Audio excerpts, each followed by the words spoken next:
am totally vexed. We're going to talk about the VEX competition, which was a collaboration between Kamehameha Schools and SOEST and HIGP. We're going to talk to Adria Fung.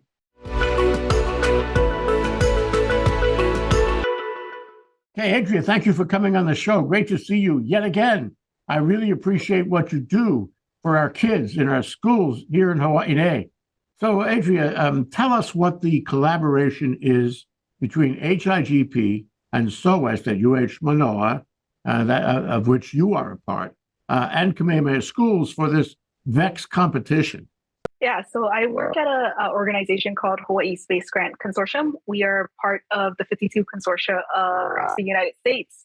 The consortia are pretty much located at major universities and college campuses. So here at Hawaii Space Grant, we're located at UH Manoa. We're pretty much part of the HIGP and SOEST school to help promote engineering and STEM education across Hawaii. So specifically, I work in the K-12 area. Okay, let's drill down on a lot of that now. I want to find out more. So robotics, robotics, it seems to me, has been going on in Hawaii for 20 years, if not more. How has robotics changed? How has the competition changed? How have these kids changed in terms of the level of their competence, the level of their curiosity, their interest in science for robotics? How has that changed? Wow, I think that was a pretty loaded question. I think, speaking from experience, I actually was part of a robotics team when I was in high school. So I started in my robotics team. I had this slight interest in STEM, but I had no idea what engineering was. And being part of a robotics team, it's amazing because not only do we learn technical skills like learning how to machine, learning how to design, use CAD and program, but we're also working on a team together and having to work collaboratively with other students. So I think because of that, it really garnered my interest for engineering. And so I actually went to school for robotics engineering. So after going away for school and then coming back home to Hawaii and then now in the role as an educator, it's kind of cool to see the students kind of be in the same footsteps that I was taking back then when I started my journey in robotics. And so these students in Hawaii have so much potential. And I think it's really cool as an educator to be able to kind of give them the foundation work of engineering, teach them a little bit about how engineering works, how to design robots, and kind of see them just take off with it. I mean, these kids are just so in love with what they do that I think it's all part of the learning process and getting them to just never stop learning. And so robotics has definitely evolved in the last 20 years in Hawaii. I mean, the robots that I was building back then, they were pretty much as small as an elementary school robot. And that was my high school robot. But now some of these high school robots that you see nowadays are pretty huge and very complex and very intricate in the way that they are designed. So you can definitely see the potential in the students if you give them the right tools for learning. Are we talking about serious robotics here? I mean, I remember a number of 60 Minutes segments on Boston, Boston Science, right? Where they make robots that can go on the battlefield, that can build things, take apart things, talk to you, do somersaults, and are really, truly remarkable. Are we talking about remarkable things like that? And if so, how? Oh, these are a little bit more simple than those types of robots, but I think that this is such a great platform for students to just understand all the mechanical concepts that go behind robotics, also learn about electrical engineering and computer programming that, once they have the foundation and these tools, they're pretty much able to apply them and to solve any kind of issue that they want to. So it really all just starts with the foundation of engineering. Okay, so I could be in any high school or middle school in the state, am I right, to participate in this competition? Am I right? So you would have to be part of a school that offers the VEX Robotics competition in the after-school extracurricular. Okay. Is it for points, for grade points, or is it strictly extracurricular? A lot of the schools are doing it for extracurricular, no credit whatsoever. The kids are just there after school, just wanting to learn and build robots. It's something that they just want to do on their own time. Are there any schools that offer credit? I believe some schools offer it as part of their class. So there are some schools, like for example, Stevenson Middle School. A lot of their students are part of the robotics classes and also do the competition after school too. So they kind of learn it in any kind of opportunity that they're given. My limited observation of what goes on at UH Manoa, I think, it was several years ago, I went to the engineering school and they were working on robotics, and that's at college level, of course. But, there were lots of components, and these were components you could mail order in. And there were all kinds of, circuit boards and sensors and little motors and things. That costs money, Adria. Nobody should be more aware of that than you. It costs money. How do these schools get the money to buy the parts to make the robots? I think fortunately, we've been, grateful that we're able to apply for grants for teams. Also, the VEX Robotics competition, the folks that organized the competition itself, Robotics Education Competition Foundation, they were also able to get the Office of Naval Research grant to help support Hawaii teams for 3 years here. So I think they're coming up on their third year cycle. So they're actually able to provide a lot of materials and kits for the teams. And of course, a lot of the teams do their own fundraising too and have support from their administration. So I think they see the potential in getting the kids in this opportunity. Sure. I mean, because, the future is in robotics. And when you marry AI with robotics, whoa, that's pretty powerful. Is there any AI going on among the competitors? Not right now in Hawaii, but VEX did start a new competition called VEX AI, where the students actually have to take the robot that they built, and instead of the normal competition where they have to drive it for 2 minutes and try to score the most number of points, they have to do it through artificial intelligence. So all through programming, the robot has to know exactly what it has to do with the programming that they're given. And that's independent. In other words, you program the robot to do stuff, and then it does it, and you don't control it real time. Am I right? Right, exactly. All you can do is just sit and watch and hope that your robot does what it wants to do. and watch it crash in the wall or whatever. Okay, so now, these kids, in order to get up on things, I mean, not all of them have had experience, right? Some of them may have been involved in earlier competitions and some not. Kids, you can quote me on this, Adria. I want to be clear. Kids get older all the time, right? They come through the program, they go somewhere else, they're not there anymore, so you have to bring new kids into the program. And query, how do you train them? How do you make them aware? How do you give them the ideas they need, the knowledge, the technology they need to learn to make robots? Do you have mentors? Do you tell them to go on the web and look things up? Do you give them books? Do you give them samples? How do you make them akamai about this? I think it really just starts with the teachers. So I really dedicated a lot of my work and projects towards providing teachers with resources, professional development, a lot of workshops. And then my focus is really on elementary and middle school first, because I think that that's the age where a lot of the students are kind of going to find out whether they're really interested in STEM or robotics. That's kind of the age group where they're just open to so many ideas. And so by exposing them to a lot of these experiences, the opportunities, giving the teachers that knowledge and the resources, I think will help the students kind of thrive in what they really want to do. So a kid, let's take a case study kid, one kid. Why does he want to do this? Is this a game? Is this fun? Is this like, playing with an Erector set? I don't know if you remember that. That's my generation. Lego, whatever.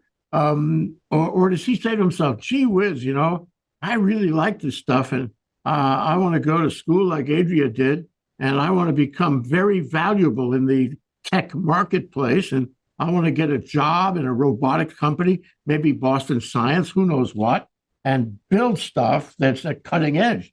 Does he think that way? How does he think in my hypothetical kid? If I take that personal experience for myself, I think what I really enjoyed about robotics and engineering was the ability to network with other people.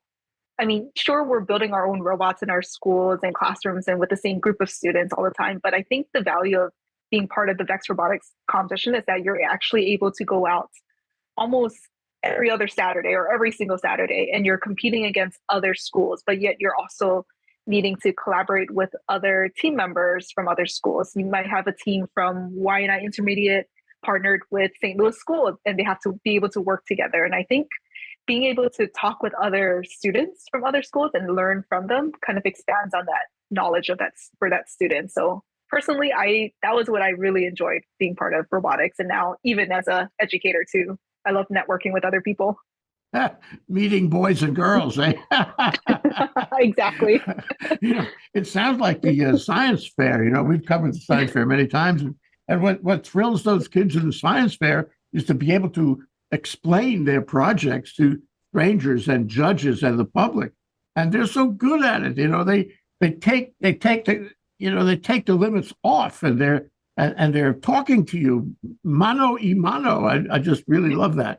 And it must be the same, because it's not only, am I right about this? It's not only the collaboration between the kids in one class, one school. It's the ability to explain the project to other people outside, to you, to whoever is, I suppose, judging the competition. Am I right about that? Yeah, exactly. I mean, the VEX Robotics competition isn't just about the competition, but it's really about how you're able to develop your engineering notebook and develop these skills for the future. You have to talk with the judges and communicate with them about your mechanical design, your engineering design process. Pretty much all the skills that you're learning on a robotics team will help you be a better citizen in the future. So what is it? It's mostly electrical engineering? I think it's pretty much mechanical engineering and computer science.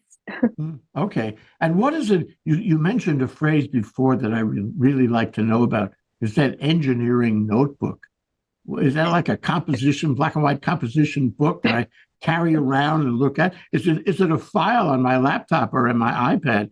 What's in that book? Well, the engineering notebook is such a valuable tool for students to use for their engineering design process. Previously they had to use a bound notebook, but because of COVID pandemic, they've actually allowed students to collaborate with online tools such as a Google Doc or Google Slides. And so with an engineering notebook, it gives the students this tool where they're able to develop their engineering design process with other students and kind of map out the ideas from game strategy down to exactly what mechanisms you're using for your robot. And the engineering notebook is one piece of resource that the judges are able to review and look at and kind of judge the team based off of that. How about the competition? Can the competition look at my engineering notebook, or is it kind of classified? The competition side is a little bit classified. I mean, the judges are only able to look at the notebook, and they're not even allowed to give feedback to the teams. They're just, yeah. True competition. So, okay. Now we understand, the parameters of the science, I suppose, although we can talk some more about that.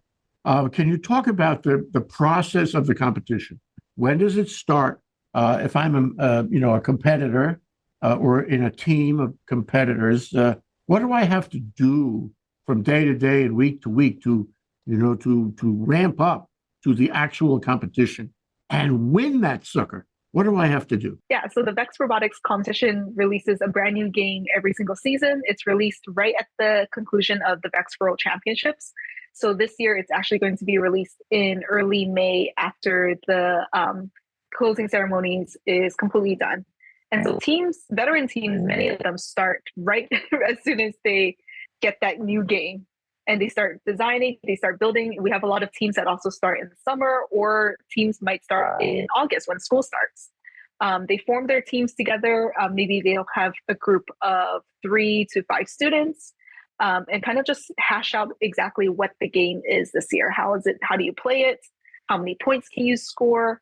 And then from that, they'll start thinking of their strategies of how they want to get the most points in the match. And then from there, they actually start designing a robot. And so this kind of process that goes on is the engineering design process, and the students are pretty much going through it almost every single day. We have schools that meet every single day of the week, even weekends, and we also have schools that meet only just once or twice a week, whatever is more comfortable for the teacher. And then the first competitions. Fair to say, if I meet more often, if my school allows me, causes me to meet more often, I am more likely to succeed.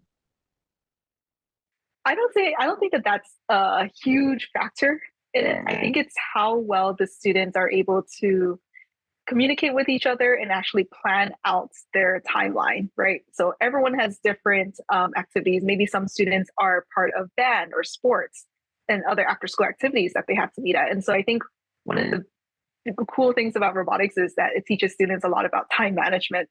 They know that the first competition is around mid-September, early October, and they kind of have to just map backwards, looking at everyone's schedules and figuring out how are we going to build this robot for this first competition. So you talk about the design, engineering design. It reminds me of design thinking out of Stanford. Where the first problem is to decide what the problem is. and sometimes when you think you know what the problem is, you're wrong, and you have to redesign your whole view of the problem. Okay, and so what I get is that there's got to be some kind of specs here, some kind of assignment, if you will, some kind of expectation about what these kids and these teams are supposed to do. How close, how detailed is that? What do you tell them at the beginning of the competition? What do you tell them about what they're expected to do in terms of a product, a competitive product? Well, for the VEX Robotics competition, the first thing you tell the kids is read that dang game manual from front to back and try to memorize that and figure out exactly how you play this game. Because many of them just don't know how to play it until they get to their very first competition. And so once they get to that first competition, then they'll kind of get into that rhythm of, okay, this is how we play this game. So for example, this year's game is called Spin Up. They have to take these foam disc and be able to shoot it into goals, high goals and also low goals, and be able to also manipulate different rollers and different systems that are on the field. So there are many different ways to score points, and these students really have to figure out exactly what strengths they have and play to that to play to their strategy. Wait, I'm getting a message here. When you send your robot, the product of your efforts out on the field, your robot is doing the competition against somebody else's robot. They're battling for it. Am I right? They're battling for it on the field. And okay, so how do you tell which one wins? Is it because he smashed the other one? He got better numbers. He made the thing go higher or further or faster. How do you measure that when these machines are out there on the field, competing, battling with each other? I can see why kids would get excited about that. Yeah, I know. I think this is probably as close to BattleBots as the kids can get at the high school and middle school level. But pretty much they have to score the most amount of points in a 2-minute match. They actually work in alliances of 2 teams against another alliance. And so they have to be able to work together, play offense or play defense, depending on what their other opposing alliance will have to do. And they're randomly paired for every single match. So they might get their opposing alliance team in one of their matches, and they have to work together with them to score the most number of points. I can see how excited you are about it. It doesn't get old.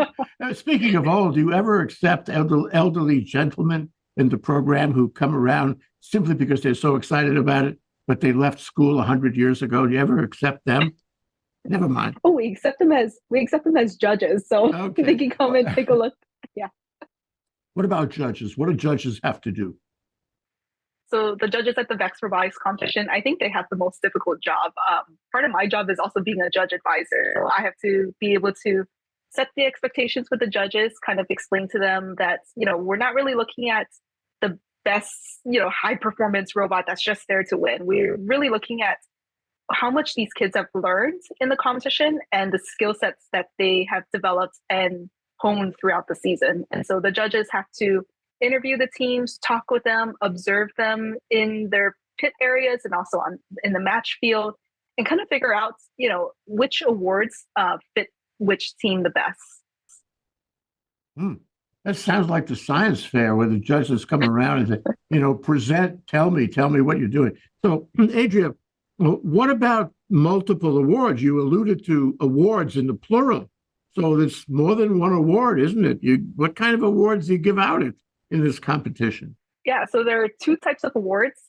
There's a performance category, and so that's pretty much your tournament champions, your tournament finalists. Those are the guys that are scoring the most number of points in the match. And then they come into the very end to do a finals match, and you crown your tournament champions. And then you have a second category, which is judged awards. So in judged awards, those are the awards that the judges have to actually determine.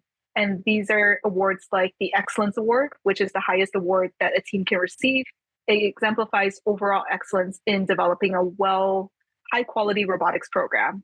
You also have other awards like the Build Award, which is given to a team that exemplifies safety and attention to detail in their robot design. And we also have other awards like Sportsmanship Award, if there's an example where a team actually helped out another team at the field. We get those all the time where teams are lending batteries, lending spare parts to another team because they needed it. That's Hawaii. That's all about Hawaii, isn't it? Yeah. Collaboration and helping out and all that. So exactly how much do you love your job? Exactly, Adria. Oh, I think I really, really enjoy my job. It shows. Trust me, it shows. Okay, so suppose, first of all, who won? You had a press release about it, and I think it's fair that we give credit to the winners right here, right now on ThinkTech. Who were the winners of this year's competition? Yeah, so the Excellence Award, like I mentioned, is the highest award that a team can receive. At the middle school division, the Excellence Award went to Nanakuli Intermediate School. And at the high school level, it went to Wailua High School. And so those two teams will actually head to the World Championships in Dallas, Texas.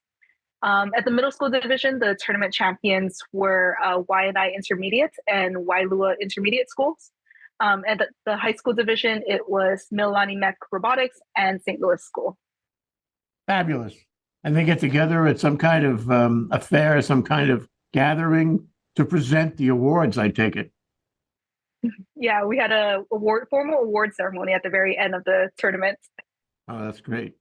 So you say Dallas, and that suggests that we're talking about a national competition, and if you win locally in certain categories, you're going to go to the regionals or the nationals. Dallas is the nationals. Is that what it is? Okay, and what do they do at the nationals in Dallas? Yeah, so Dallas is actually the site of the World Championships. There used to be a nationals, but not anymore. Yeah, but going to the World Championships is such an amazing opportunity. It's the largest robotics competition. You have many different countries there competing, across the entire world with teams from Japan, Kazakhstan, Canada, just everywhere. And the best of the best, they're all there. So not only, again, you're not competing against them, but you have to be able to work with them. And it might not be in English. You might have to, use Google Translator, use different tools to be able to communicate with some of these teams. So it's a really cool opportunity for our Hawaii kids to have. So when you go to the World Championship championships in Dallas, there's a competition there too, right? And somebody is going to win that and be the world champion in a given category. Do you think that our awardees, that our winners here in Hawaii have a chance to win the world competition? Adria, what do you think? Oh, I hope so. I guess we just got to see. Well, really, it's really interesting. There are various scientific competitions that Hawaii is connected with. It's not the only one, but it really always strikes me that when you send a high school kid, off to a world competition, wherever it may be, whatever country it may be, and that kid is going to rub shoulders with people from all around the world, with the common denominator being science. It's a beautiful thing. It's a beautiful thing because they have never had that experience before, probably. And when they rub shoulders with these other competitors in this world thing, they never forget. It is life changing, whatever language, especially a foreign language. Yeah, exactly. Do they write to each other? Do they talk to each other after? Oh, I'm pretty sure the students all do. I mean, I went to a competition with my team a couple of years ago in Korea, and I still stay in contact with some of the coaches that I met from Korea and from Kazakhstan and from Hong Kong, even. So, again, it's all about the network and all about, the love that you have for robotics, that common language.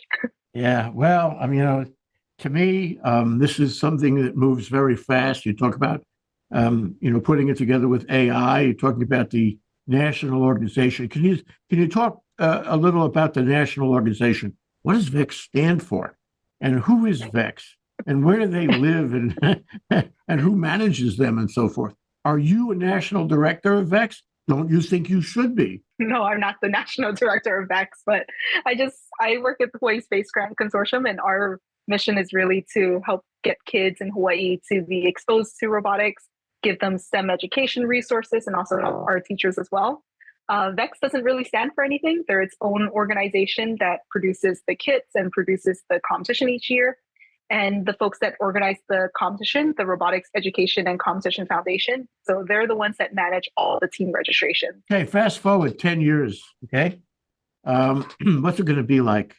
It probably will be connected with AI. And these kids are going to be smarter and having more fun, more experiences, better robotics. Maybe they'll do better on the national or global stage. But what do you see it all going? Because I mean, it's a career for you. I know that, and you love it. I know that just watching. But where does it go? Where do you see yourself and the VEX program and the competition in Hawaii, among the schools in Hawaii, say 10 years? Oh man, I hope 10 years from now we'll still have something for the students to still take part in, whether it's VEX Robotics or a different robotics platform. But I think that robotics is such a valuable tool for students to learn about engineering, learn about collaboration, teamwork. And it's really just a tool that's going to evolve. The robots that I built back then when I was a high school student is completely different than the ones that I see now. And so again, robotics is just a tool. I think it's getting the students to really hone the skills necessary for them to be innovators and problem solvers for the future. We want that. The statement of excellence, isn't it? The whole thing is a statement of excellence. It's also a statement of collaboration among the schools. I mean, you're in a kind of partnership with Kamehameha schools. It works. You use their gyms for the competition and so forth. So it brings, am I right? It brings the community, the educational community, the tech science community together, and it lets everyone, faculty and students and everybody, and parents, everybody, to get to meet other people in other schools and situations. Am I right? Oh yeah, I agree. I mean, we're very fortunate to have Kamehameha Schools as one of our partners, and Brandon Tashima, the robotics teacher there, he's been an amazing partner to work with and be able to bring this opportunity to the students across the state of Hawaii for the state championships. Yeah, and you were going to mention Dora Nakafuji, who is an old friend of ThinkTech, right? You were going to mention her right away next, right? Yeah. Dora is such an amazing judge advisor. She stepped into the role of judge advisor this year after Art and Reen Kimura both retired. So we're really grateful to have Dora as a judge advisor across the state for competitions this year too. Well, I am so glad that we got a chance to talk, Adria. No kidding. I just love what you're doing. I love these kids. I love what they do and the passion that they have and develop, not only for now, but for their whole lives, making Hawaii excellent and hopefully, keeping them here. And that's my last question. Suppose I win. Suppose I'm sterling. I'm a star in this program. And I do have, the thought that maybe with the skills that, you have allowed me to develop, I will work for Boston Scientific or somebody like that, and I will make $1 million billion buku bucks. So the question, are we going to lose them that way, or do we have a native, local industry that could give them jobs? Where do they go after they put all this time and effort in? Where does it take them in terms of a career and a life? Well, I think regardless of where the students end up, still, for them to be part of the VEX Robotics competition, they're learning such amazing skills. I mean, I work at the Hawaii Space Grant Consortium, where I really hope that some of the students that we help to educate and train will end up at Manoa and then possibly get a research internship with Space Grant Consortium. And so I think it's just all about the cycle of, having the students understand that the skills that they're learning today can help them solve problems that we have in the future, and hopefully start with our communities here in Hawaii. Yeah, it's a thought process. It's problem solving, a problem that maybe not so easy. And furthermore, it's the achievement of solving the problem, and thus confidence. Confidence. Isn't that a big issue for these kids, both in middle school and high school? We want to give them the confidence to say, I can do it. I can compete. I can compete with the best of them. I can show the world, and my parents also, that I can achieve things. Isn't that a big part? And it doesn't, it's nice that you have the science, but if you want to carry away one thing, it's the confidence, right? Yeah, I definitely think it's a big bragging right when you can say, I can build a robot. Yeah. Adria Fung of HIGP and SOEST and the VEX robotic competition. Thank you so much for joining us this year, as you have in the past. And I would like to have you join us. I'd like to be with you in discussion of how this works and how it moves forward every year. Okay, Adria? So next year. Okay, see you then. Will do. Thank you so much, Jay. Aloha.